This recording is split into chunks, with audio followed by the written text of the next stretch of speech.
What's up, friends? This is Derrick Broze, the Conscious Resistance Network, and today we're going to briefly talk about what the fuck we got to do if we want police violence to stop taking place. We're going to cut all the intros today. You guys know my website, you know my work. If not, just look my name up and you can find more about me if somehow you stumbled across this randomly. And if you would like to, I would appreciate if you share this because I have some important information to share with you guys, especially those of you who are aware that we just had another human being get murdered in the last couple of days by other human beings who wear costumes and have shiny badges. They're called police. And many people, including maybe some of you, think that this grants them extra rights to do whatever the fuck they want. And so we are at a place where the police can murder with impunity, murder people clear as day in the fucking street, choke them out, put their knees on their necks, and kill them. And the rest of us just stand by and film. We film, we don't do shit when it actually comes to stopping them, saving a human being, preventing the death, holding police accountable. And this shit is going to continue until people stop fucking standing by and just filming. Yes, the internet created the explosion of filming. We've got, Eric Garner's death, and we could just name the names, right, of all the people who have died at the hands of police. And some people want to make this about a race thing, but we've got white people, black people, brown people, natives. We die from police. So please don't try to create division. This should be a time of unity where we come together and we see that these police are going to keep fucking us over. And I say this as somebody who had family members in the Houston Police Department, okay? So don't come at me and say, yeah, Derrick, but not all cops are bad. I fucking get that. I get that. But where are the good cops standing up, right? Where are the good cops standing up when these bad cops are literally putting their fucking knee on somebody's neck and killing them? That stupid fucking cop standing in front, blocking the people from stopping this, he's a part of this. The other cops that were standing by and preventing anybody from intervening, the cop that whenever somebody tried to get close, he pulled out his pepper spray. We need to have our own fucking pepper spray. We need to have our own pepper spray. We need to have our own tasers. We need to have our own ways, our less than lethal weapons to stop these motherfuckers because they're going to keep doing it until people push back. No, I'm not inciting violence. I'm inciting self-defense and a little bit of fucking common sense to realize that these people are criminals. Now, obviously, not every single cop is a criminal. I'm going to stop saying that, so hopefully everybody listening gets the fucking picture here. But yes, there are racists within the police department. Yes, there have been reports about white supremacists taking over police departments. Yes, there are just criminal fucking thugs who are pumped full of steroids who were bullied as little kids, and now all of a sudden they want to be the tough guy. I've dealt with these cops my entire activist career for the last 10 years. I've seen how they act when you challenge them. If you ask a single fucking question, if you don't do exactly what they say, if you don't jump when they say jump, they will fucking kill you. They will fucking kill you, and they're going to keep killing us until people do something about it. Let me show you something from my brother Corey Man X, his channel, that I just watched, and it got me a little hyped. I was already thinking about doing this. We're going to talk about solutions, of course, right? We're not just sitting here to rant and talk about the bad problems. But Corey, if you haven't subscribed, go to Corey Man X. His channel's been blowing up lately. He's a friend from Texas, and he's doing good work. But let me just show you this, guys. We're going to full screen this. Corey shows some of the some of the people pushing back against the cops. And all of you can cry and say, oh, they shouldn't be in the streets. They shouldn't be blocking the streets. It's inconveniencing people. Or they shouldn't be throwing bricks at the cop cars. Or they shouldn't be. Fuck you. Fuck you. Fuck you. You're a part of the problem. It's the time is over for us to go march at the Galleria Mall in Houston and go in circles and listen when the cops tell us what to do. That ain't doing shit. What you need to do is go to the cop's house. I'm not saying do anything violent, but go to the cop's house, protest outside of there, protest outside of the police station. That was so beautiful to see. And what I'm about to show you is some clips of the people pushing back because they're sick of it. Last night, Minneapolis, the protesters, the activists, all night where all you were sleeping safe in your bed, people chose to go out to the streets and fight back against the cops. And the cops ran away with their tails between their legs because the people started pushing back. Unfortunately, they did it way too late, and somebody's already fucking dead.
All right.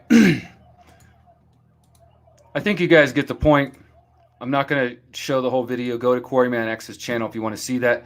And okay, you guys couldn't hear the audio. It doesn't really matter. What you need to know is that there was cops running away as people were throwing bricks at them, and they were fighting back. They were pushing things, pushing back like we need to be.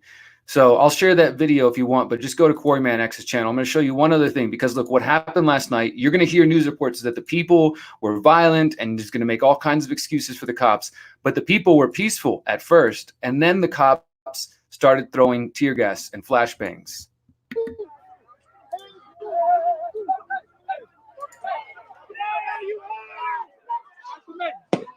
Oh, fuck! Why are you armed? Fuck you!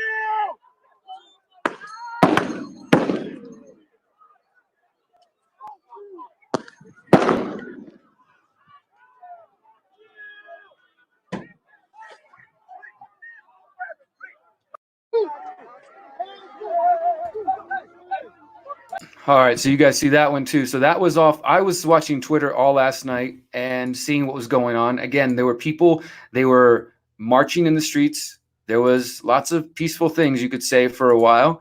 But eventually people get sick of being peaceful when the cops start shooting tear gas at them and flashbangs. You guys saw those flashbangs. All the militarized police, all the shit that we've been talking about for a decade or more, and some of you who've been awake much longer than I and others have been, you guys have seen this coming. What do you think the police are going to do when they're fucking militarized and they've got all this heavy-duty equipment which came from the war on terror? I mean, this is the same shit. They're bringing it home now, and they're using it against the people. That's just what it's coming down to, is they're going to use this against us until we start pushing back. Now, look, last night, man, I had to fucking let some tears out a little bit because it makes me so sad. I'm angry, but I'm also sad. I'm so sad that this is what's going on. And look at this kind of person right here. This I'm gonna have to unfollow. Not all police are assholes. Most of them give their lives serving the community. Blah blah blah. Fuck off. I don't care, Michelle. Then leave. You know, let us know as you walk out the door. You're really making us sad. But as other people have already said, I know that. I just said I have people in the Houston Police Department where my family were involved in that. But that's not the fucking point, because where are those good cops? Where are those good cops serving the community when this is going on? Of course, maybe they're somewhere else, right? And they're doing something else. They were out walking an old lady across the street, you could argue. Whatever. We're talking about these fucking cops right here. And who do you think is going to be used to enforce the mandatory vaccinations, to enforce immunity passports, to enforce mandatory masks, and all this shit we're seeing about COVID-19? These same fucking officers. So if you're a cop out there, look, I'm sorry we're hyped. I'm sorry you don't like it that we're out in the streets, and Houston's going to be out in the streets on Friday. I'm sorry you don't like that people are throwing bricks. And to my spiritual friends who are probably like, oh, no, Derrick, we just need to sit and be peaceful and just meditate about it. Look, I meditate every day. Well, I try to. I meditate every day in my heart in order to make sure that I can keep myself clear-headed for situations like this. But if you want to sit by and be silent and just think that us, you know, fucking meditating alone is going to fix this, then you are part of the problem. Yes, we need mass meditations for global peace. Yes, we need people coming together and working on their trauma. And we need these fucking cops to work on their trauma. But when you put somebody who's traumatized and you give them a fucking gun after 6 months worth of training, which isn't shit, and then you tell them they can go out into the streets and basically do anything, and they already know that they're a part of a little boys club that they can do whatever. I mean, it's so obvious by now. And if you don't see that, then you are part of the problem. So I've had many people tell me, look, Derrick, you're talking about, all these problems going on with COVID-19. You're talking about all these various problems. But what do? A lot of us see the problems. And I get it. I'm glad you see the problems. So do you want to know the solutions? I don't think you guys really want to know the solutions, at least the solutions I'm putting forth. You guys can go march in the streets and do other things, and that's fine. I encourage you to do that. But if you actually want to be proactive instead of reactive, because all we're doing right now is we're reacting. We're letting the cops, guide the whole game. They're basically determining our path. The cops kill one of us, we rush out into the streets and protest. And yes, this time it's cool to see some pushback. I wish Houston would have stood up whenever Dennis Tuttle and Regina Nicholas were murdered by HPD last year. I wish Houston would have stood up a couple of weeks ago when HPD murdered a man while he was sitting on his fucking knees and they shot him in the back and shot him straight up in the face. I wish people would stand up then. But even then, that's not enough. This is the answer. Freedom cells. Freedom cells. You guys hear me talk about this, and I'm fucking sick of talking about it. I'm sick of you guys looking for solutions, but not actually doing anything. You have to make a fucking effort to talk to somebody. You got to get out of your fucking bubble and start doing something, or they're going to kill you too. I'm sorry, guys. I'm fucking hyped because this shit is bullshit. Go down here to the freedomcells.org website. We have a video playlist here that we put here long ago for people who want to know. Scroll on down here to a video I made called Organizing Against Violent Cops. And you can see this video. I'm not going to play it. It's only 6 minutes long, but I'm not going to play it now. I'll share it with you guys in the chats. But my point is that I've talked about this. Freedom cells are peer-to-peer groups organizing themselves in a decentralized manner with the collective goal of asserting the sovereignty, which means you own yourself, you're still a free individual, but through peaceful resistance and creation of alternative institutions. This video talks about how do you use freedom cells and organize against violent cops? What do you do when they're going to come try to vaccinate you and your child and use the cops to say, hey, we're here with the cops, they're going to hold you down? I mean, Alan Dershowitz literally just said last week, if they want to hold you down and stick you in the arm, they think it's legal in the United States. So you need to think about those things. What about if you choose to smoke cannabis? What about if you don't pay taxes? What about if they don't like your religion? They're going to send the CPS after you, the IRS, the cops, the tax. At the end of the day, it's going to be agents of the state. It doesn't matter what uniform they're wearing, what their badge looks like. It'll be the same shit. And if you don't have any kind of plan, you're going to be George Floyd. You're going to be dead. You're going to be forced vaccinated. You're going to be held against your will until the people start organizing and pushing back. What should have happened? What could have happened the other day when George Floyd died? How could we have done this differently? How could the people have done it? Let's imagine that they have formed freedom cells and they're aware of this idea. And you get your group of 7 to 8 people. One of you gets to play the angry asshole cop. Go to the Halloween store and buy a costume dressed up as a cop. Now, that cop grabs one of your friends in your group of 7 or 8.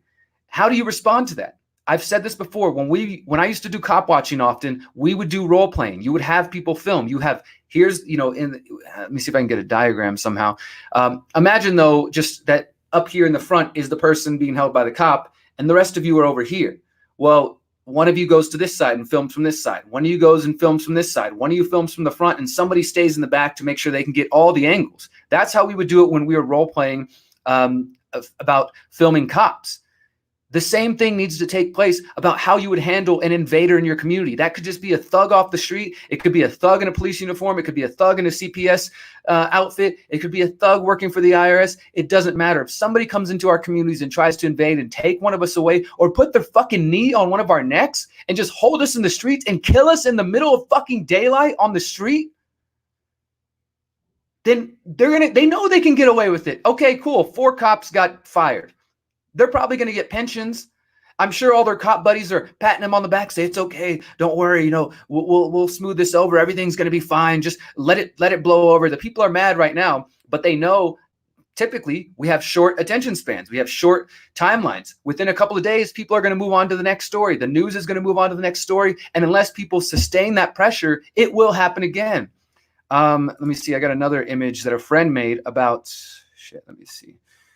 Let me see if I can show you guys this. This is a friend from Minneapolis where this whole thing happened, showing me this, excuse me, guys, about, all right, here we go. Check this out. Since the year 2000, 193 people have been killed by police in Minnesota. 2015, Jamar Clark. 2016, Philando Castile. 2017, Justine Damond. 2018, Thurman Blevins. 2019, Brian Quinones, and 2020, George Floyd. Okay, that's just in Minneapolis alone. That's not counting other police violence elsewhere. Okay, so that's what the people there are dealing with. And if you don't start getting organized, people will continue to die. Now, I'm just saying, like, I'm not calling for violence against the cops, but hell yeah, it makes me happy to see people kicking the cops out of their town. As I've told you guys, I'm here in Mexico. Just a couple hours away from me, the town of Cherán, Mexico, they kicked out the cops, the corrupt politicians, and the cartel out of their community 8 years ago. And they've sustained themselves, and they've stayed an independent, indigenous community. They went back to their statist organizing. And that's the kind of thing that needs to happen. Maybe that sounds so far off to you in the United States or Australia or the UK or anywhere, in the Western world. But until we're willing to do that, until the cops know you cannot come into our communities because we're going to kick you the fuck out if you try to take one of us. And if you try to, do some violent shit like this, we will surround you, we will disarm you, and we'll do it peacefully, but we will assert ourselves and make it clear that we're not going to take your shit and you're not going to fucking kill anybody anymore. And I'm sorry, friends, but until we're willing to do that, as extreme as that may sound to some of you, people will keep dying. People will keep dying. They're not going to stop dying until we push back. I'm not saying there needs to be a war on the cops or anything like that. No, but all of you out there who are sitting in fucking HPD and MPD and all the other police departments around the world, not just the US, who somehow hear this message, you need to realize people are getting sick of this shit. And the longer we get sick of it, the more likely there will be a violent pushback. So either you wake the fuck up and tell your other cops, we need to stop fucking with these people, or you be that good cop. You be the one cop that tells that motherfucker to get his knee off him and save somebody's life. Maybe you get disciplined. Maybe you get run out of the department because, oh, you're a traitor to your brothers in blue. Fuck the thin blue line.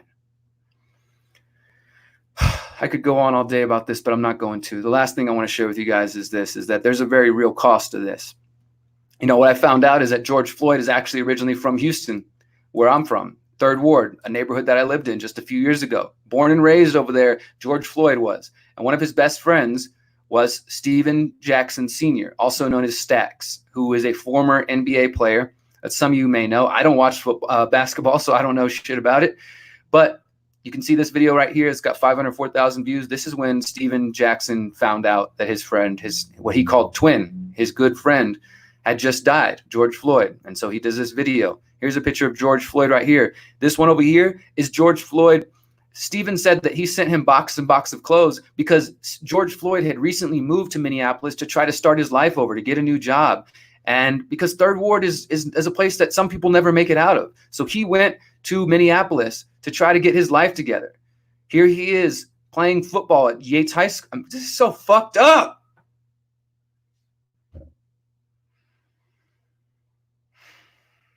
Here he is. Here's his yearbook picture. Here he is with some friends and family.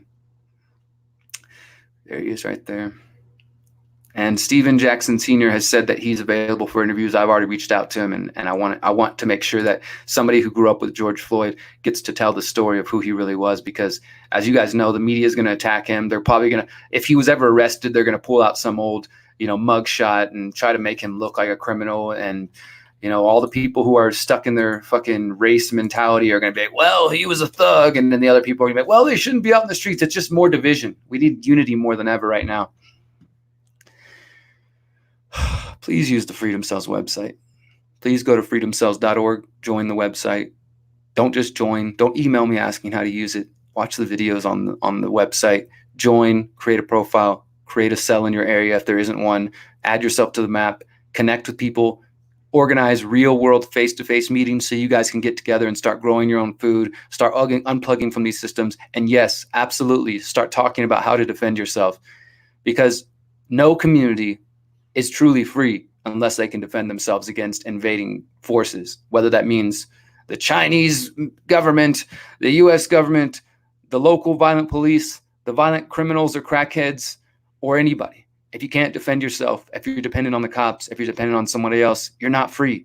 You're maybe temporarily free, but when it comes time, you'll realize you're really not free. So I don't know what we got to do. I don't know what it's going to take, but I'm so sick of watching people die. I hate watching these videos. It makes me so sick. But it's going to keep happening. It's going to keep fucking happening until we do something about it. I don't know how many more people have to die for us to realize that this shit is not going to go away.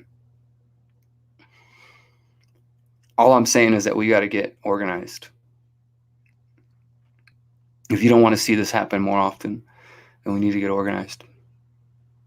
Thank you guys for listening. This is Derrick Broze, The Conscious Resistance. You are powerful. You are beautiful. You are free. Peace.